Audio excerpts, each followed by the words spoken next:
Yesterday, Donald Trump decided to go on a pardon and clemency spree where, for the most part, he decided he was going to either pardon or commute the sentences or grant clemency to a bunch of rich, white-collar criminals.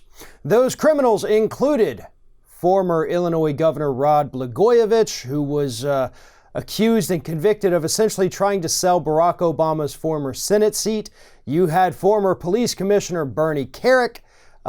You had financier Michael Milken, who became the face of financial fraud during the 1980s. You had the former owner of the San Francisco 49ers. You had one of Jack Abramoff's buddies by the name of Safavian in there too. Just a bunch of people guilty of some kind of financial crime or another. Now that's one of the things that a lot of these people had in common. But another thing that they had in common was the fact that recently many of them had either gone on TV or had one of their surrogates go on TV to attack Donald Trump's enemies, or they've just straight up given a lot of money to Donald Trump and his campaign. Let's start with Blagojevich. In the last couple weeks, his wife Patty has been going on a media blitz attacking the prosecution of her husband and comparing it to the so-called witch hunt led by Robert Mueller against Donald Trump. Donald Trump saw this on TV. He liked it. He liked that Patty was saying this whole thing was a witch hunt and Donald Trump was unfairly persecuted for all of this. And so then he decides to go ahead and pardon her husband. And Blagojevich is super happy. He says, Donald Trump, he's got a friend and a supporter in me, is what he said after all this took place. Then, of course, you had Bernie Kerik, also guilty of some financial crimes. And Kerik had been going on Fox News recently, most specifically Tucker Carlson's program, to talk about how unfair the prosecutors and investigators have been to poor little Donald Trump. And then, of course, Milken. Milken has not been going on TV talking about how unfair Donald Trump has been treated, but a good friend of his did recently hold a $10 million fundraiser for Donald Trump, and not to mention the fact that Milken is good friends with Treasury Secretary Steve Mnuchin, so that probably played a pretty big role in Milken's pardon as well. Here's the thing. 11 people were pardoned yesterday. 3 of them on drug offenses. And those are the ones that nobody's really talking about. But it should have been more people for random, stupid drug offenses and none of these white-collar criminals. These people that Trump is pardoning committed very real crimes. Some of them could have faced decades in prison. Luckily, they didn't get sentences that harsh, but that is how severe these crimes are that they committed.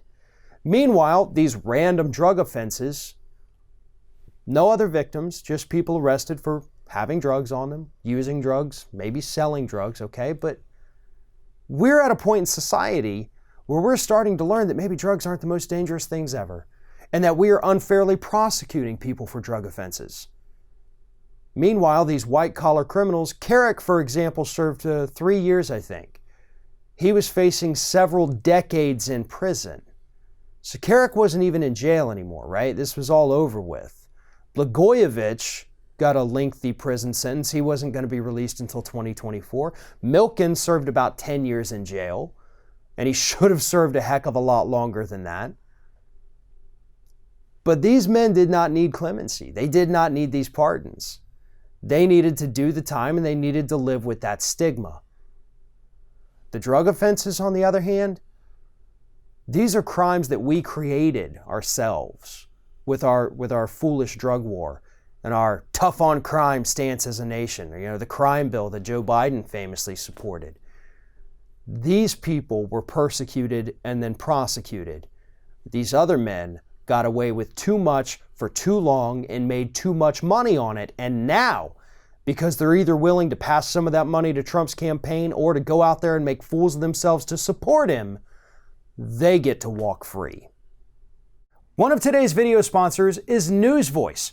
NewsVoice is a news aggregate that pulls stories from all major news sites as well as international and independent media in a personalized news feed. And each news story shows multiple different sources, which are all clearly tagged with their bias and perspective. And NewsVoice is completely ad-free. They do not depend on any corporate sponsors. And that's why your financial support is so important. You can click the link below this video and head over to the NewsVoice Kickstarter. They're raising money to hire more investigative journalists and more news readers so that this election cycle, 2020, we can finally cut through all the fake news and know what's really happening. NewsVoice has a lot of projects that they want to get off the ground before the election takes place, but they need your help in order to do that. So once again, follow the link below in the description of this video and help out NewsVoice in any way you can. After all, NewsVoice is shaped by its readers. You can upvote stories that you find interesting, you can add stories, you can add missing links that you think give people a better understanding of the story. For the first time ever, there's a completely open and democratized platform for news that is completely free from any corporate influence. So once again, the link in the description of this video, head over to NewsVoice Kickstarters and let's fix the news together.